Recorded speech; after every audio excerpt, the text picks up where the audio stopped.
Ya, bismillahirrahmanirrahim. Sekarang kita akan mencoba untuk menampilkan bagaimana caranya untuk menampilkan hasil simulasi tsunami yang sudah selesai kita simulasikan dengan menggunakan Delft 3D, terutama hasil per lokasi ya. Nah, pertama kita buka dulu Delft 3D-nya. Tentu saja license-nya harus valid ya, sehingga masih bisa kita gunakan. Nah, setelah itu kita select working directory seperti biasa. Kita masuk ke tempat kita menyimpan hasil simulasi. Kalau untuk yang sekarang, kita ambil contohnya simulasinya yang Tohoku dulu ya. Kenapa? Karena untuk lokasi Tohoku itu dia keunggulannya dari yang lain. Di sana itu ada lokasi-lokasi ini,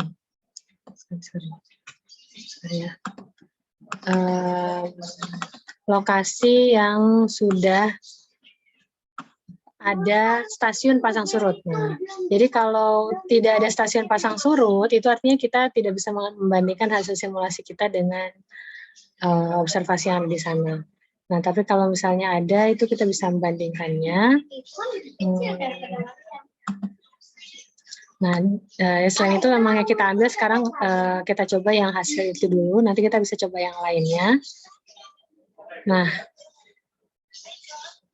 kalau misalnya hasil itu sudah ada, kita langsung bisa buka quick plot-nya.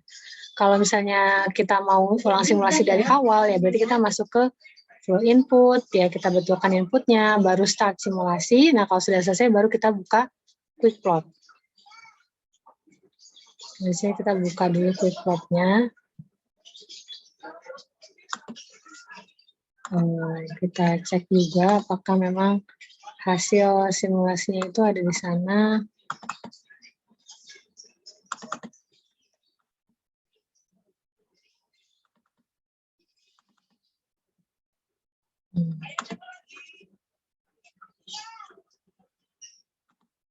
Ternyata simulasinya itu kayaknya foldernya agak beda ya. Nah, kita cobain di sini. Nah, nanti akan ada 2 file ya. Kalau di sini ada banyak karena ini ada 2 simulasi yang saya lakukan di satu folder yang sama. Sebaiknya itu kalau satu buah simulasi itu kita buat satu folder sendiri. Ini dulu karena saya coba latihan ya.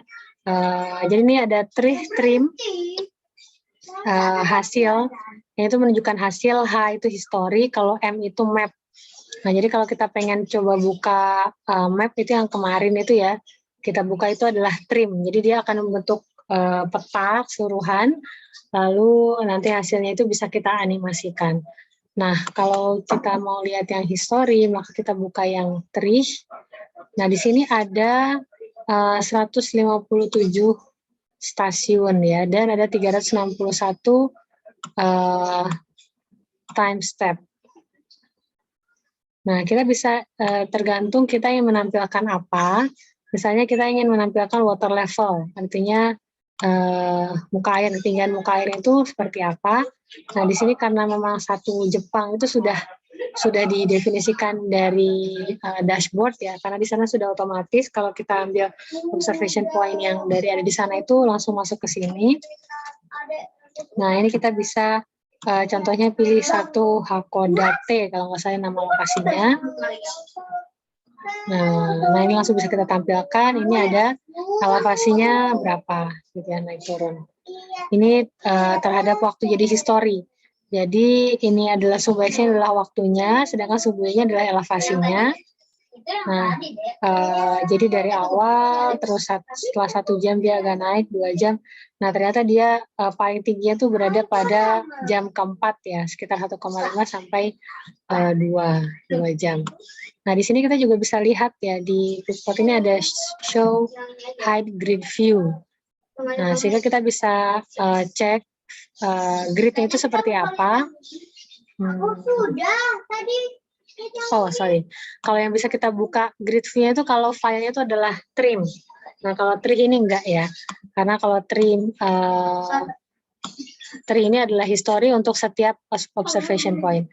Nanti kita coba buka. Nah, di sini nanti peta-petanya ini bisa di save ya, atau di export juga bisa. Kalau ini kan kalau di save nanti jadi berupa matplotlib figure file. Kalau mau kita export, kita bisa pilih mau jadi file apa, PNG misalnya, atau JPG, terus kita tinggal pilih nanti seperti apa detailnya, terus kita save atau kita export ya. Nah, kita juga bisa memilih yang lain, misalnya depth average velocity. Artinya kita ingin melihat kecepatan yang dia dirata-ratakan berdasarkan kedalaman. Jadi dalam satu lokasi itu kita asumsikan ada satu kecepatan ya. Kalau kita ingat,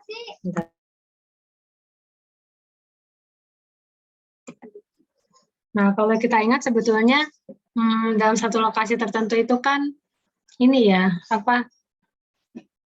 kecepatan aliran itu kan nggak hanya satu ya, di setiap kedalaman itu dia punya kecepatan sendiri. Kecepatan itu berbeda-beda di setiap kedalaman. Nah, tapi yang kita lihat di sini adalah depth average velocity, berarti kecepatan yang dirata-ratakan terhadap kedalaman seluruhnya itu berapa. Nah, contohnya Hakodate seperti ini. Adalah apa ini ya? Kok agak gini? Oh, iya. Ini perbandingan antara yang pertama dan kedua terus digabungkan jadi seperti ini. Ya, tapi kita nggak perlu lihat lah yang itu ya. Jadi di sini ada dua gambar untuk depth average velocity. Nah, ini bisa kita lihat untuk berbagai lokasi. Misalnya ini Kamaishi, kalau yang saya tahu tempatnya Kamaishi ya. Saya nggak tahu kalau Kamaishi. Biasanya yang kita lihat itu adalah water levelnya. Nah, ini kalau di Kamaishi ini hampir mencapai 6 meter gitu. Ke dalam ketinggian muka airnya. Nah, kita bisa pilih berbagai lokasi yang lain untuk melihat berapa sih ketinggian muka air pada lokasi tersebut. Ya, misalnya di Aomori itu lokasinya di utara sekali ya, ternyata itu dia hanya sampai sekitar 0,4 ya sampai 0,5 gitu. Itu adalah tree. Biasanya kita lihat tidak banyak, itu saja. Kalau kita mau buka yang tadi, kita pengen lihat petanya, itu bisa kita coba buka trim ya. Nah, kalau trim itu kita bisa buka petanya. Nah, ini grid yang kita pakai ini seperti ini. Nah, kita juga bisa mengambil select point ya. Misalnya kita ingin mengambil hasil pada satu titik tertentu nih. Gimana ya? Saya pengen tahu di laut lepas deh. Ini berapa sih sebenarnya ketinggian di sini, misalnya gitu ya. Nah, lokasinya di situ. Terus saya pengen lihat water levelnya berapa di lokasi tersebut.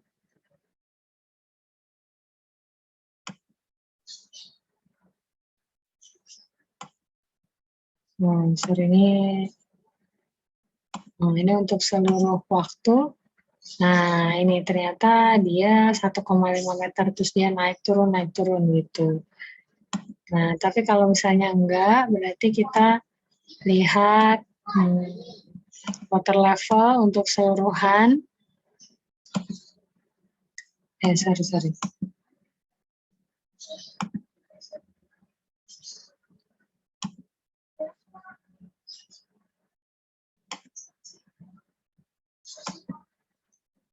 Masih kepilih yang tadi ya.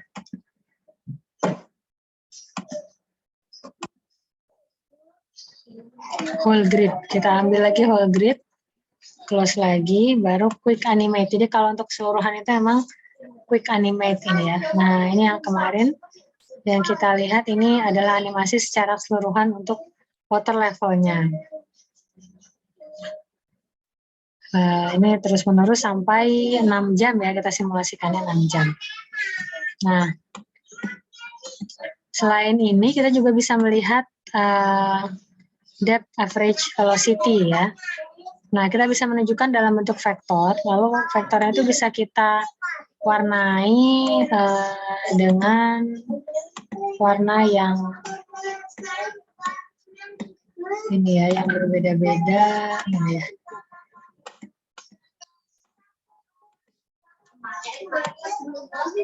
Nah, ini color vector. Jadi vektornya itu agak berwarna-warni. Terus kita lihat animasinya. Oh, sorry.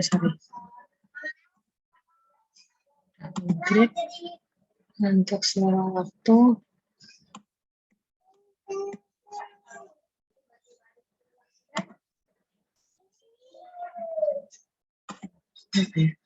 Oh, ini karena depth average velocity, sorry. Harusnya bukan depth average, tapi yang kita pilih adalah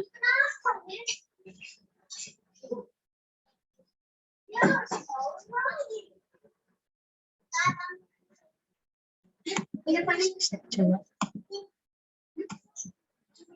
Nah, ini. Jadi jangan, kayaknya nggak perlu dilihat ini ya, nggak perlu dilihat yang keseluruhan waktu, kita pilih salah satu waktu dulu aja. Nah, di sini kita bisa lihat ya, berapa sih kecepatannya, kecepatan alirannya. Nah, terus kita lihat ternyata kecepatan yang ada di pinggir-pinggir pantai ini, pada waktu ini ternyata jadi lebih tinggi daripada tempat-tempat yang lain. Ini pada 5 Mei di jam 6.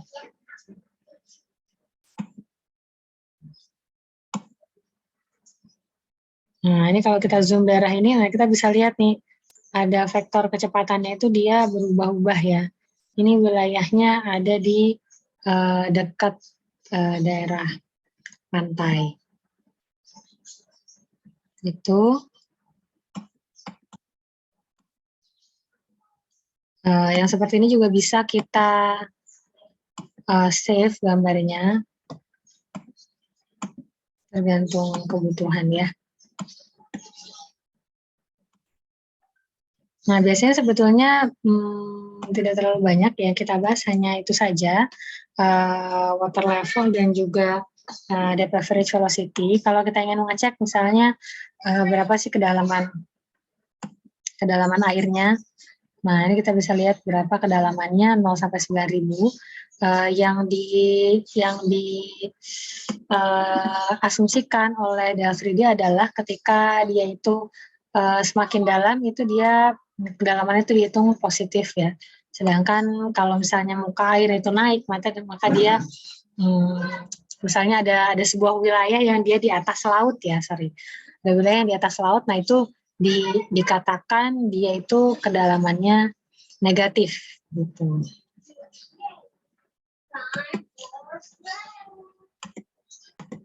Ini contoh hasil simulasi untuk tsunami di selatan Jawa. Nah, kalau misalnya ini sedang berlangsung, nah saya bisa aja menunjukkan hasil simulasi ini gitu ya. Terus misalnya tengah-tengah crash. Nah, dia biasanya tuh di satu daerah tuh dia terus muncul gelombang yang tidak logis ya. Nah, ini kalau misalnya mau menunjukkan peta, sebaiknya kita ketinggian maksimum dan minimumnya itu tidak otomatis, tapi kita tulis secara manual. Misalnya maksimumnya 2 meter, terus minimumnya adalah -2. Terus baru kita lihat quick view.